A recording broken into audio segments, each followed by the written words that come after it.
നമസ്കാരം. നമ്മൾ ഈ ഭക്തി എന്ന് പറയുമല്ലോ, ഭക്തി അവനവൻ അവനവനെ തന്നെ അവനവൻ അവനവനെ തന്നെ തിരിച്ചറിയുന്നതാണ് ഭക്തി.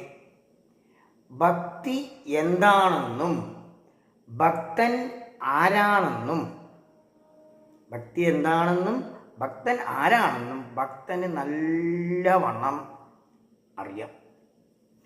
വേദശാസ്ത്രത്തെ അനുസരിക്കുന്നവരാണ് ഭക്തർ. ഭക്തൻ എപ്പോഴും ഭക്തനായിരിക്കും, എപ്പോഴും അയാൾ സ്ഥിര ഭക്തനായിരിക്കും. അപ്പം ഈ ഭക്തൻ്റെ വിചാരങ്ങൾ അനായാസമായിരിക്കും. ഏത് വിധത്തിലുള്ള ബാഹ്യ വിഷയങ്ങളും, ഏത് വിധത്തിലുള്ളതാണെങ്കിലും ബാഹ്യ വിഷയങ്ങൾ ഈ ഭക്തനെ ഉപദ്രവിക്കില്ല, ഉപദ്രവം ഉണ്ടാക്കില്ല. ഭക്തന് ബാഹ്യ വിഷയങ്ങളൊന്നും പുറം വിഷയങ്ങളൊന്നും ഭക്തന് ഉപദ്രവം ഉണ്ടാക്കില്ല. ഇപ്പം ശങ്കരാചാര്യ സ്വാമികൾ വിവേക ചൂടാമണിയിൽ 8ാം ഖണ്ഡം 31-ാം ശ്ലോകത്തിൽ പറയുകയാണ്. 31-ാം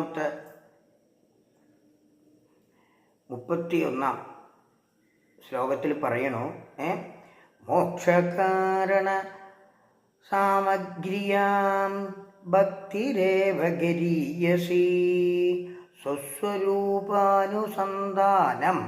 ഭക്തിരിത്യഭിധീയതേ. സ്വസ്വരൂപ അനുസന്ധാനമാണ് ഭക്തി. അപ്പം അവനവൻ്റെ സ്വരൂപത്തെ അനുസന്ധാനം ചെയ്യുന്നതാണ് ഭക്തി. രണ്ട് വിധത്തിലുള്ള ഭക്തിയുണ്ട്. അത് അന്യമായി ദേവനെ ഇങ്ങനെ കണ്ട് ആരാധിക്കുന്നത്, വേറെയായിട്ട് തന്നിൽ നിന്നും വേറെയായി ഭഗവാനെ ആരാധിക്കുന്നത്. ഇനി മറ്റൊന്ന് എന്താണെന്ന് ചോദിച്ചാൽ, അനന്യമായ, അന്യം അല്ലാത്ത,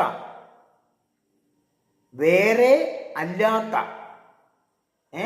തന്നിൽ നിന്നും വേറെ അല്ലാത്ത ആത്മാവിനെ, അതായത് ഭഗവാനെ അനുസന്ധാനം ചെയ്യുന്നത്.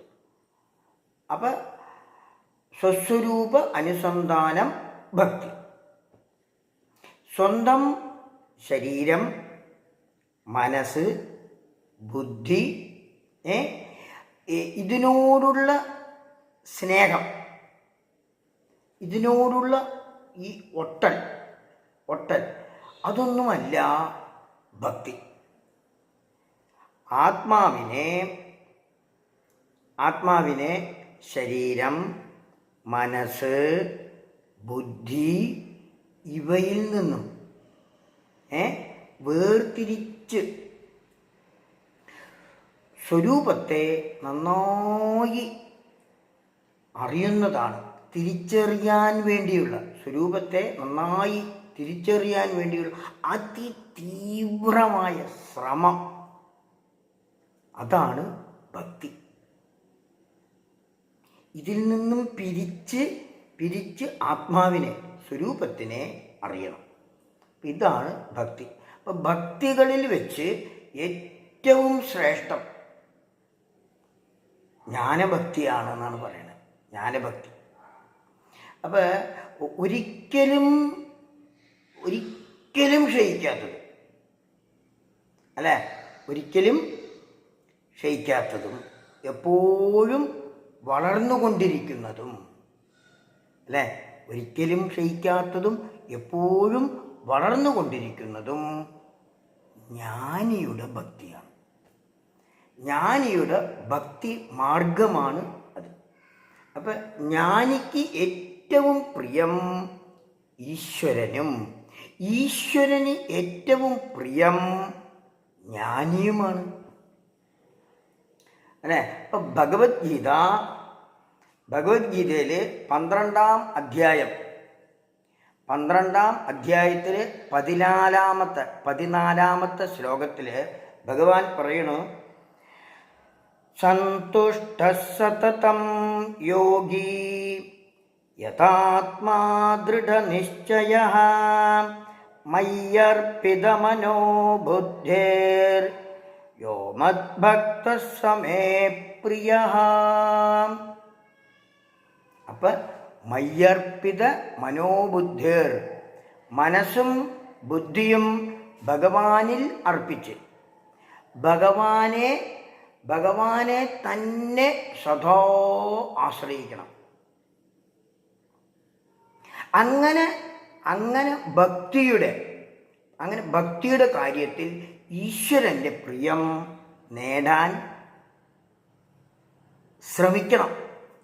ഭക്തിയുടെ കാര്യത്തിൽ അപ്പം നമ്മുടെ ഈ ധർമ്മങ്ങളെ ദൃഢനിശ്ചയത്തോടുകൂടി അതിനെ അഭ്യസിക്കുകയും അതിനെ പരിപാലിക്കുകയും ചെയ്യണം, അല്ലേ? അങ്ങനെ വേണമല്ലോ. അങ്ങനെ ചെയ്യുമ്പോൾ അതിൻ്റെ ഫലമായിട്ട് അങ്ങനെ അഭ്യസിക്കുകയും പരിപാലിക്കുകയും ചെയ്യുമ്പോൾ അതിൻ്റെ ഫലമായിട്ട് അവരിൽ എല്ലാ ലക്ഷണങ്ങളും, സകല ലക്ഷണങ്ങളും ഇങ്ങനെ തെളിഞ്ഞ് കാണാൻ തുടങ്ങും അവരിൽ. അപ്പം സ്വസ്വരൂപ അനുസന്ധാനം ഭക്തി. അപ്പം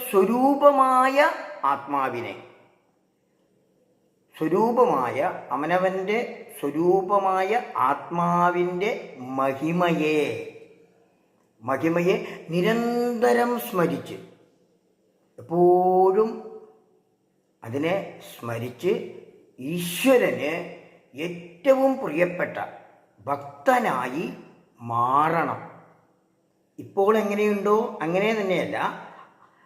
അപ്പം ഈശ്വരന് ഏറ്റവും പ്രിയപ്പെട്ട ഭക്തനായിട്ട് നമ്മൾ മാറണം. അങ്ങനെ മാറുമ്പോൾ ജഗത്തിനെയും, ഈ കാണുന്ന ജഗത്തുണ്ടല്ലോ, ജഗത്തിനെ കാണുന്നവനുമായ ഒന്നിനെ അറിഞ്ഞ് അതു താൻ തന്നെ ആണ്, അല്ലേ? അത് താൻ തന്നെ ആണ് എന്നുള്ള ആ അറിയൽ, ഇതാണ് ഭക്തി. ഒന്നും കൂടി പറയാം. ജഗത്തിനെ കാണുന്നവനുമായ ഒന്നിനെ അറിഞ്ഞ് അത് താൻ തന്നെ ആണ് എന്ന അറിവ്, താൻ തന്നെ ആണെന്ന് അറിയൽ, ഇതാണ് ഭക്തി. ഇതാണ് ഭക്തി. അപ്പം ഭഗവാന്റെ വചനമുണ്ടല്ലോ, ഭഗവാന്റെ വചനമായ വേദശാസ്ത്രം, അത് കേൾക്കേണ്ട രീതിയിൽ കേട്ട്, വേണ്ട വിധത്തിൽ കേൾക്കേണ്ട മാതിരി വേണ്ട വിധത്തിൽ കേട്ട്, അതേപോലെ തന്നെ മനസ്സിലാക്കി, അങ്ങനെ തന്നെ എങ്ങനെയാണോ പറഞ്ഞിരിക്കുന്നത് അങ്ങനെ തന്നെ അതിലൊരു മിക്സിങ്ങും ഇല്ലാതെ മനസ്സിലാക്കി,